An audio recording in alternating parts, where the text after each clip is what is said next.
I just remembered the story while I was in the shower, and while it's not really horror, unless you're an introvert like me, it was awkward. This happened a couple years ago at a bar. It was a gaming bar, which, by the way, I avoid like the plague. I feel like it's just a recipe for bad things to happen. I don't know why. They scare me, man. I can't explain it. Yeah, this gaming bar offered a variety of board games, game consoles, and some classic arcade games, and of course, Dungeons & Dragons, the type of place that young people hang out. We were sitting on the second floor playing D&D. I don't recall what campaign or even who else was at the table, because they're not really important. It was just us and another group of two who was part of our bigger D&D club in this room, when these two elderly ladies come in. They weren't mean. They didn't come in screeching about us being Satanists or that we were wasting our lives playing games. They just came up to our table and started staring at us and smiling. They asked us what we were doing. Some at the table tried to explain, but they didn't seem to get it. They just kept smiling and looking down at us like two mothers looking at their kids playing in the sandbox, except none of us knew them, and also we were adults. As you all push deeper into the no deep, you watch as ancient aboleth creatures, abominations crafted specifically to slay you, creepily move up and stare directly into your souls. And this is very distracting. But I'm not doing anything. You don't need to be doing anything! Eventually, they wandered off. I think they also went up to the other table, being similarly off-putting before eventually leaving. They may have been kicked out. I think I saw the staff talking to them right before they went back downstairs. Yeah, no, they probably just stared at the Magic and board game players down there too. So that was weird. On top of it also happening in Norway, the introvert capital of the world. Man, sounds like I need to take a trip to Norway if I didn't hate trips and people and most things outside the bounds of my own home. But yeah, Norway sounds great.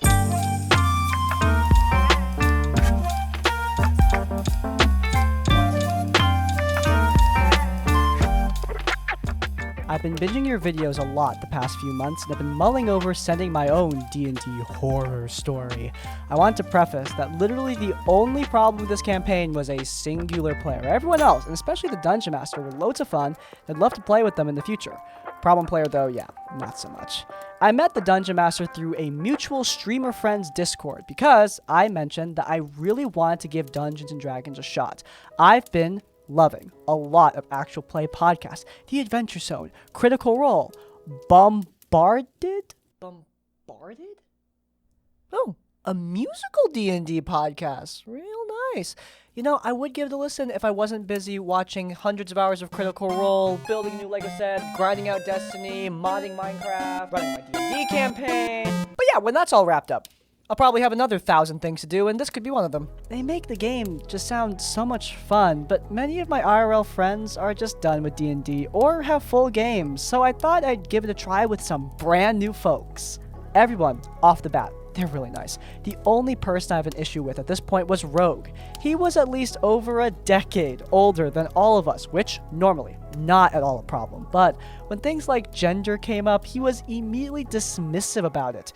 He especially seemed upset because of the two female players. One chose their character to be non-binary, and myself chose to be a trans male, but I'm a cisgender female in real life. He also did not seem very respectful of the other female player being gay, but that was only the beginning. How is that only the beginning? It gets worse! Of course it gets worse. It always gets worse. After our session 0, yeah, we had one, the rogue was really on me and the other female player to play with a webcam. The other woman, we'll call her Wizard, after that, used her webcam, and I just said, I don't have a webcam, and he was huffed and pleaded I get one. I was planning on that, since I was starting VTubing, but that rubbed me the wrong way. Well, his demands continued. Every session. Where's your webcam? When are you going to get a webcam? That was basically his greeting at the beginning of every session. I did end up trolling him when I got one because I used an app to make myself a velociraptor. Yes! Yes! That's queen shit! And I wish it was just that, but he would constantly debate the Dungeon Master whenever he made a poor choice or just rolled poorly, and was just prickly about any choice that wasn't his own. He was all around that player despite having probably the most experience out of all of us and being older than all of us. Oh, and he was one of those people who was adamant that Critical Role was scripted because no group is that good at playing their characters. Couldn't because they were like longtime friends who were good at improv and acting. No. Eventually, things started slowing down. The campaign died like a lot, and I really miss playing with the others, but I'm not sure I'd play again with the rogue being there. Not the worst story, but it definitely left a bad taste in my mouth about playing D&D with strangers. I've since enjoyed several one-shots of Cyberpunk Red, and I've played over 1,500 hours of Baldur's Gate 3, so I wasn't turned off of tabletop. Speaking of BG3, the problem player, no joke, looks like Gortash. Side note, why do people have a crush on Gortash? This guy is not attractive. He's not attractive. It's not giving daddy, it's giving it. TLDR, problem player pesters the only female players to play with webcams and took it personally when we didn't, and debated with the DM about everything until we just didn't feel like playing anymore. I'm not gonna lie, I greatly prefer seeing people when playing Dungeons & Dragons. It is so encouraging to see your smiles and your engagement when you're playing the game, and obviously webcams help with that. But being creepy like this is exactly the kind of reason why someone would want to not play with a webcam. Like, I tend to not turn mine on if I'm not vibing with the group. Cause and effect, you know what I mean? And this guy was the cause of his own problem. If he just acted like a normal person, this wouldn't be an issue. It was a smaller part of the story, but you'd be shocked how quickly a game's flavor sours when you have somebody who will not stop coming at the game master. Look, your DM is not all powerful. It's okay to disagree with them, but when they make a ruling, they make a ruling. You can talk about it later. There are very few times where I find that arguing about it immediately is necessary or even wanted. Well, look at the positives. You don't need to stare at Gortash's face anymore. A fate worse than death in my mind. Big fan of your content. I regularly watch your videos every week, mostly while I'm drawing, as something to listen to in the background. Thank you, by the way. Sorry if this format's weird. I'm writing this all on my phone, and literally a day after all this happened with the fatigue and irritation, still fresh in my mind. I've held an interest in Dungeons & Dragons for a while now, but never played a full campaign or any real session before. I've played one-shots with pre-made characters and stats, but nothing too complex until recently. A group of my friends recently started hosting D&D every Thursday. I had to be absent from the first two because I have poor health and usually have to make sure I'm 100% okay before I go anywhere. But this time, I was present for the third session, which was a combat encounter. And this encounter was disastrous. There were 7 players plus the DM. I'll start off by telling you now, there was not 1, but 2 problem players. This is getting out of hand. Now there are 2 of them. Before that, with help from the DM, I made a character, Oath of Devotion Tiefling Paladin, before the session. One person who was my ride, who was also a new player who thought they could roll up their character on D&D Beyond, despite everyone else making theirs with pen and paper. Usually this wouldn't be an issue, if it wasn't for the fact that they didn't get help from either the DM or any of the seasoned players. I know it's possible to min-max characters, but this player had 0 experience with D&D and ended up rolling a scuffed D&D character on D&D Beyond, which resulted in them having to redo their entire character on pencil and paper due to the stats being overwhelming, even for a level 3 character. They eventually got a decent character, a dual-wielding ranger. The next problem player was a bard who was a rules lawyer. When I say a rules lawyer, I mean it. Literally, she had flashcards with her spells on them, and the player's handbook open in front of her. It wouldn't be a problem if she hadn't been so incredibly nitpicky. She kept referring to the book anytime we did anything, be it combat rolls or looking into our own characters. She was very much a rules for thee, but not for me kind of person. She hand-waved her own invisibility spell parameters, which the seasoned players and the DM called her out on, but constantly nagged us when it came to specifics about our characters. As an attorney, as a lawyer, I value the integrity of the law and believe it must be applied to all people equally. So when considering this case, you must realize, is my client a perfect person? No. But I am even worse. All right, I want all of you to keep your hands in the air and hand over your wallets. I want to see money on the ground right now. If any of you even move, I will blow your brain out. I swear to God. This isn't even delving into the combat itself. Having 7 players was awful. We all spent what felt like hours being overly cautious about a magical barrier and some goblins, which turned out to be an ink Hydra? I don't know what that is, and Google is not helping me, but at least it's not the false Hydra. I frickin' hate that thing. The DM was trying to keep the combat encounter vague, so we figured out the mechanics on our own, which a few of us actually did. Most of the close combat classes are 2 Orcish Barbarians, or Dragonborn Colonel, Mustang Warlock, and me, the Tiefling Paladin, figured out why the goblins were duplicating and started whacking the Goblin King. One of our players dropped out mid-game due to the annoyance of the 2 problem players, though. I forgot what he was playing. The ranger had a bit of a main character moment and tried to do a called action, decapitating one of the goblins with both swords and jumping back. The DM had to explain to them about using actual actions. There was also a hiccup during the ranger's conception because originally the player wanted them to be incredibly selfish and try to steal from all the other players, which the DM tried to shut down because we explained to the player about character motivations to be part of the group, and why it was a bad idea to literally steal from the other players, most of which are high AC, high damage, attack, melee classes. Who will kill the crap out of you? Anyway, eventually, we got to 4 a.m. and I threw in the towel. I got too tired of dealing with the nitpicking and uncompromising rules lawyer who stayed for most of the session while the ranger eventually left before me. It was fun playing with the other characters, but after being humiliated by the dungeon master and a nitpicker for wanting to just smack the barrier because we were getting absolutely nowhere by trying to prod this barrier with magic, I eventually just said to hell with it and went to go take a nap since we've been at this thing all night and morning. All in all, I think I need to find a different and smaller D&D group to get into. I'm not soured on the game, I still want to play, just not with these people. Hope you're doing well, Crispy. Thanks for your time. I think the DM is the unspoken problem of this story. I mean, a combat that goes till 4 a.m. is just not acceptable in most circumstances. Seriously, I've only done that once, and that's during the finale of my second D&D campaign that was after 2 years of build-up. So the 4 a.m. time zone was actually sensible there. But for most other sessions, no. Look, new players and rules lawyers, they're opposite sides of the same thing. They don't need to be problem players. In fact, both of them can be amazing. I love new players. And a lot of the time, I love someone who knows the rules. But they can turn bad quickly. A rules lawyer who's combative and doesn't want the rules to apply to herself? Yeah, that's selfish and sucky.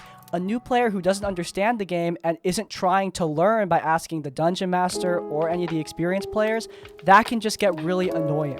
Of course, I empathize more with the new player. They don't really know what's going on. But the DM here? I mean, God, come on. You're the one supposed to be leading this crap. Get it together, man. This happened a few years ago, but every time me and my current players get to talking about past tabletop experiences, this one problem player always comes up.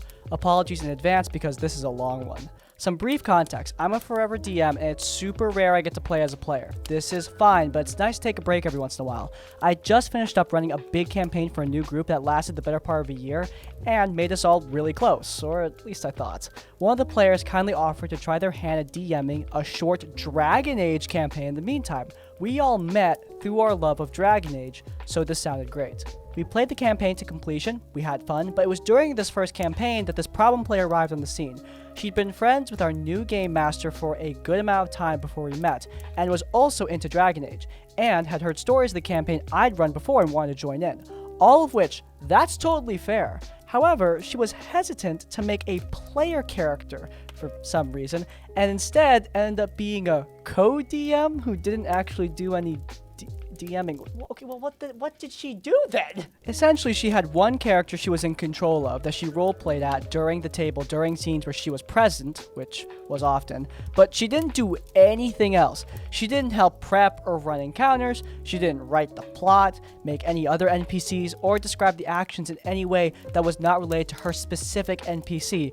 At the time, it felt like she just wanted to play, but wasn't happy handing over any kind of control or letting things pan out unpredictably through the power of dice rolls or even just the power of the other players. I get it. So she just wanted a character with full creative control. I see. Okay, so you're a new player, just made your character. What are you hoping to get out of your character? What possible story arcs and stuff? Oh, well, I'm hoping for, a kind of revenge plot. Okay. I'm not done. Oh, continue. Yeah, I'm hoping for a revenge plot. After the entire party gets wiped out in a fight, I'm going to use the last of my power to specifically shoot a guiding bolt, and One eternity later. I am the final person, and I get to do an epic move to save everybody. Okay, like, that's all really specific. D&D has a lot of random chance, and I don't want unpredictability. I want more control over everything. Well, yeah, but that random chance and the collaboration that comes from it, that's part of the beauty of Dungeons and Dragons. The DM helps guide the story, and... Wait, as DM I get to guide the story? I mean, yeah, I guess... I'm gonna be the DM now. Look, I stand by that this was a problem twice as hard today given what followed. The campaign ends on a high note. Everyone has been given a good, satisfactory ending to the point that tied everything together. Good job, new DM. Seriously, even after everything, that was one heck of an achievement. And we started thinking about like a campaign part 2, as things were left a bit open-ended. I've gotten my stamina back after the previous big campaign I'd run, and after taking it over for a while, I agreed to co-DM with our new DM to build the next installment of their campaign together. This is how I found out just how inactive this problem player has been when we were discussing how we should divide the workload altogether. Problem player then just actually becomes a player and admits that's what she's wanted to do since the start. Which, yeah, no one was stopping her from doing that in the first place, but okay. Of course, she decides to play her quote-unquote NPC from the last campaign, who was a city elf rogue from Kirkwall with a tragic backstory to match. Sarah was never agreeable. Sorry. Look, I played Dragon Age. I played the first hour of Dragon Age Inquisition, but still, I played it! The first campaign was set sometime between Dragon Age 2 and Dragon Age 1, so me and my co-DM decided to do a kind of retelling of Dragon Age 1 with the second campaign, having the players be part of the Inquisition based at Skyhold, and placing my previous player character in the role of the Inquisitor, which worked well for her background. This also kept her around without actually making her a focal point for her actions, as she was mostly off-screen doing Inquisitor things while the party was on the adventures. We lost 2 players in the first campaign for unrelated reasons, and picked up another new player as well as the problem player to fill the space. Oh, we also had an old friend, my co-DM. Everyone else was playing their characters from the first campaign, but our super new guy had a solid character that played off of everyone else in the party really well, including an in-character conflict that both players were super excited about. But our problem player, not so much. Her character was supposedly social, but she played her as distant and downright contemptuous of everyone else's in-game drama and antics. She actively refused invitations to be involved in anything the party was up to outside of just assignments. So me and co-DM were constantly having to come up with things on the fly to make sure she didn't get left out, which was irritating when we had so much else to keep track of on top of that.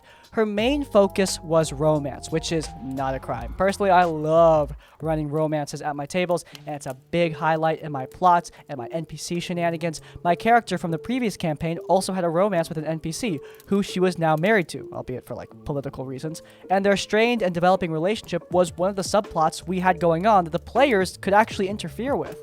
Still, problem player seemed to lack any interest outside of securing a boyfriend. She'd stated that her character was bi, but only seemed to go for like overtly masculine men who could like save her from her wicked past or something.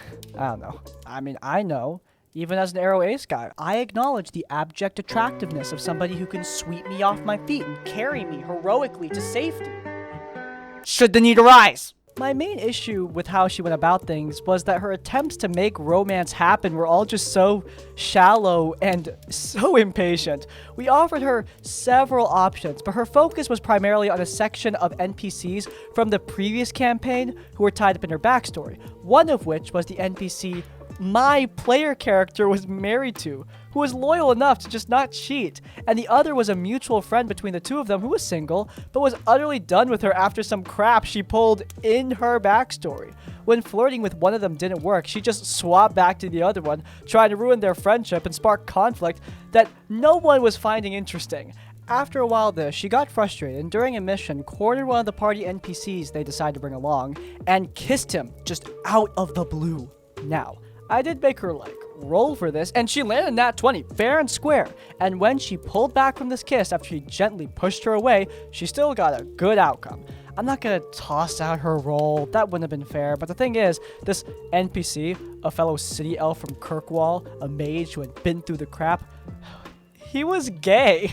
He had been vocal about this, if not 100% explicit about his lack of attraction to women. So I don't necessarily blame her for not knowing this, but I just don't know how much more obvious I could have made it. It was so blatantly fruity. Guys, you gotta get to your ship consoles and upgrade your gaydar, okay? What the hell is this? Regardless, he pulls away, tells her he's flattered, but he simply isn't interested in her in that way. But he can tell this wasn't so much of a confession as it was a want for companionship. He can respect this. They have a bit in common backstory-wise, and he feels happier having another city elf around, so he'd be down to be friends and have each other's backs from here on out. This put him squarely in her corner for everything that followed, which wasn't something she'd had before, but apparently this was a major offense on my part as a dungeon master. She says nothing for the rest of that session, and almost immediately after the session ends, she's in my co-DM's direct messages crying, complaining about how I humiliated her at the table, about how it wasn't fair that she hadn't gotten a boyfriend after rolling a nat 20, and clearly I was just doing this because I didn't like her. None of which was true. Like, girl, you kissed a gay man, and he politely said no. It's not that deep. My co-DM awkwardly passes all this on to me, and yeah, okay, at this point, I'm starting to actually dislike her, which was not the opinion I entered this campaign with. This entire episode prompts us to purposefully design a romance option just for her, take into account everything she stated her character is attracted to in a person, as well as a really cool plotline that introduced more than just the romance, and something for everyone in the party. To this day, I'm actually really proud of this, and I know I hit the mark I was aiming to due to one of the other good-natured players lamenting that her player character was already hitched and couldn't pursue this charismatic, futch lesbian with the big hat and the roguish Casanova reputation, and you found the exact character that Crispy loves to cosplay as. Woohoo, ye lesbians!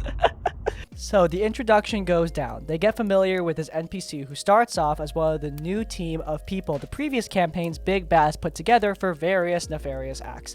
The party love her and want more of her, except for problem player. Which, hey, fair. She doesn't want this romance option. I'm hardly going to force her hand here. But this was something like tailor-made for her character, who is actively interested in her without needing to be approached first. And she's even down to skip some of the small talk steps and dive right in, which was supposedly the problem with everyone else we'd offered her prior, that they didn't jump in immediately. She explicitly turned her down after said NPC dropped by her open window during a rest period, specifically to seduce her, but instead just got tucked back to the rain in a show of utter contempt from the problem player, amidst a chorus of, "What are you doing? Are you insane?" It's like that one guy in Blue Eye Samurai, fumbling the bag. Now, there is a reason for this, as it turns out, and it's because she's already made her mind up on who she wants to romance now, and it's the big bad evil guy from the previous campaign. Now, this guy was heavily tied up in her backstory, but he was also the source of all her emotional and physical, to be honest, torment. I mean, this guy literally tried to kill her at one point and left her with a scar she then hid with a choker from him. Because, like, of course. So this was kind of baffling and not something me or my co-DM were comfortable with. Big Bad got pretty messed up during a previous finale, so now he's all disfigured thanks to a wombo combo of fireballs and various nasty substances our rogue had thrown at him during combat the last time. He's not pleased to see the problem player again, having quite literally thrown her to the side like garbage, only for her to come back and partake in his disfigurement. And that happened in the not-so-distant past. This seems to confuse her, but the encounter goes down and the party, who has serious beef with this guy, subdue him and decide to haul him back to the castle Skyhold for judgment. Judgment Day comes, and the Inquisitor decides his head needs to roll. The entire party's before the throne to witness this ruling, and its carried out conclusion, where there are no crowds or barriers present. They are a few feet away down a shallow flight of steps, freely able to jump in and stop the proceedings at any time. Hell, we even put the scene in bullet time, slowed it down, and directly asked her at least 3 times, "Do you want to do anything to stop this?" Specifically to our problem player. Your friend is going to die today, and you are far too late to stop me. And even if you were on time, I know you're too much of a coward anyway. So just sit back and watch me work. Okay. What? Dude, what the heck? I'm going to raise my sword, slowly opening myself up to any sort of attacks. You could easily strike me down with a firebolt or something. I'm bringing down my sword with such speed that I won't even cleave through his neck. This could take some... Okay, seriously, do something. Stop playing video games. Do something. Just, come on. This is so... Do something! Do something! She does not do anything to stop this. Instead, Problem Player describes her character standing there in shock, crying, near silently, as she watches the married man she's been hitting on all campaign grimly advance on the big bad love interest that she wants with a sword and the intent to execute him. She looks to the rest of the party a few times, but they all want to see this man die, so there isn't going to be any wait, stop, this isn't right. My friend with the boob window here is... My friend with the boob window here is deeply, ineffably in love with this scumbag. You can't possibly kill him right now. Okay, bullet time ends and he dies without so much as looking at her. Now, it should be stated, the NPC was 100% written and performed by my co-DM, and the decision to put him to death was also their decision. I was cool with it. I felt like it was a fitting end for him, and the rest of the party agreed with that. And I guess it didn't help, but they were all satisfied with that ending for him too, and talked openly about it while a Problem Player rewrote events in her head after the session ended. Suddenly, this was all my choice, my petty exercise in punishing her for something she never actually named or even implied. I don't know what my beef was supposed to be. At least I don't know what that beef would have been before this started, but I absolutely have beef with her at the end of this. All she's offered me was a moderate frustration that I have attempted to work around by providing her what she claimed she wanted.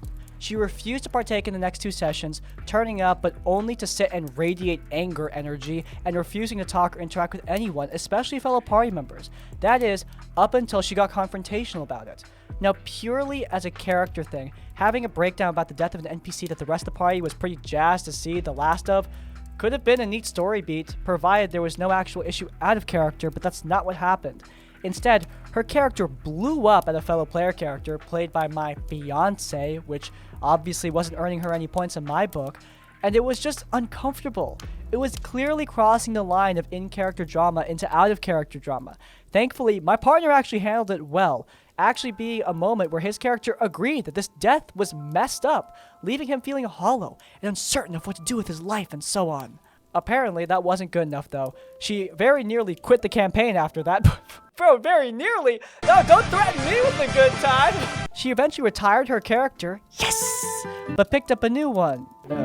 One who was a lot more enjoyable for everyone involved. Okay.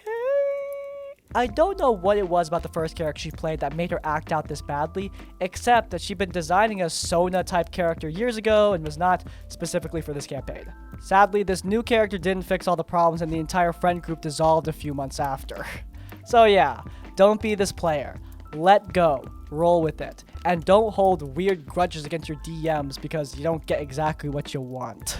Man, it's funny. I just got a comment shipping one of my characters with a guy, and I responded with, lol, she gay. Because, yeah, sometimes that happens. I'm a believer in having a set sexuality for characters in your D&D games. I do like in video games meant for a general audience when I can just romance anybody I want because I think that's more open and freeing. But in D&D, it's for these specific players. And it's also for me as well. If a character is asexual, for example, I'm not just going to change that because a character wants to romance them.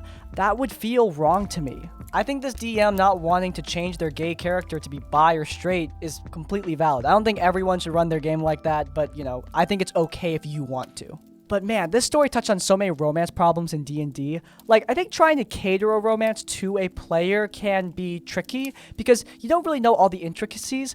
I would offer to have her help out with that creative process. I mean, I've never done that before. All the romances I've done have come up naturally, but it could have helped if she wasn't already hell-bent on a toxic romance with a big bad. And yeah, I would totally understand not wanting to take place in a romance like that. Remember, the DM is half the equation. If they're not comfortable with it, then it does not fly.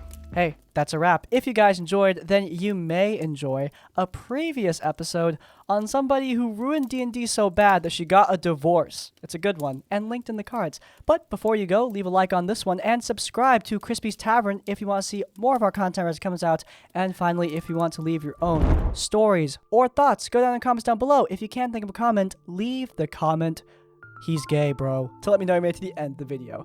Hey, by the way, if you have your own horror stories, you can send them directly to us. There's an email down in the description down below. Send your stories our way for a chance to be featured in one of these videos. But hey, even if you don't have any stories, in essence, like, comment, subscribe. I will see you all next time. Farewell. What the hell? I can do this level really easily.